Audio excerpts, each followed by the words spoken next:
గ్రామం మహారాజు గారు ఎంత చక్కగా చెప్పాడంటే జన్మ మానవుడికి వస్తుంది.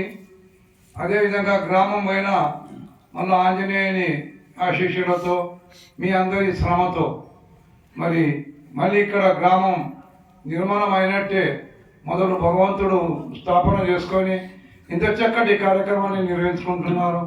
చాలా అదృష్టం. కలియుగ అంతం, కలియుగం మొదలలేదు, ఇప్పుడు కలియుగం అంతం ఉన్నాం.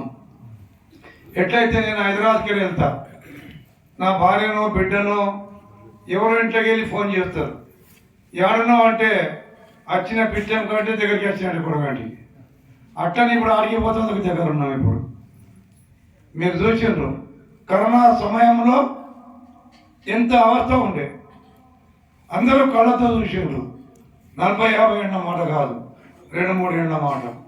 తల్లి సావుకు బిడ్డ లేదు, బిడ్డ సావుకు తల్లి లేదు, తండ్రికి కొడుకు, కొడుకుకు తండ్రి. ఏ విధంగా భగవంతుడు ఈ కలియుగ అంతం 4 యుగాలు, మనం 4 యుగాలలో సత్యతీత యుగంలో దేవత స్వరూపులం అంటే మనమే పూజ్యులం ఉంటుంది. ఇక్కడ ఉన్న వాళ్ళమందరము పూజ్యులం ఉంటుంది. పూజ్యుల నుండి పూజార్లమైనాం, పూజార్లమై మరీ పైకి వెళ్తలేము, కిందికే వస్తున్నాం. ఈ తరుణంలో ఇలాంటి మహారాజులతో నాకు శేఖర్ మహారాజు ఇప్పుడు ఏమన్నా పండుగ ఉంటాను, నాకు ఆ జ్ఞాపకం వచ్చింది. శేఖర్ మహారాజ్ 24 సంవత్సరాల కింద పెద్ద కొడవలకు వచ్చిండు కీర్తన కొరకు. నాకు తెలియదు, కీర్తన తెలియదు, వారకాడు తెలియదు.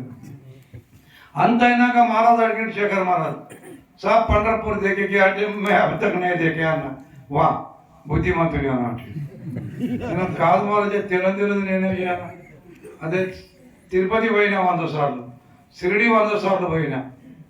ఆ తల్లికి చెప్తుంటే నేను అమ్మ 46 ఏళ్ళ ఎమ్మెల్యే చేసి మీరు 46 ఏళ్ళు అయింది ఎమ్మెల్యే అయ్యే.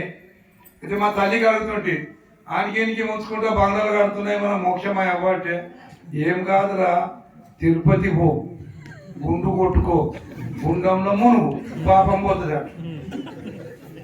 అబ్బా చెప్పిందని పోతుంటే పోగానే గుండు కొట్టాలి మహారాజా. గుండు కొట్టి ముక్కు పట్టుకొని 3 మాటలు గుండంలో మునగాలి. గుండంలో మునిగి లడ్డు విడి తీసుకొని కిందికి రావాలి. మీరు అందరూ తిరుపతి చూసి ఉంటారు కదా. కిందికి వచ్చినాక అన్ని మటన్ బిర్యానీ, చికెన్ బిర్యానీ, ఇక లేని తప్పులు లేవన్నీ ఆడే మీద అది కింది. నా భార్య అంటుండే కనీసం సత్యనారాయణ వ్రతం చేసిన దాకానే 8 దినాలు అయినాక తిను, అది నీకే సావిత్రి తినాలి అంటుండే.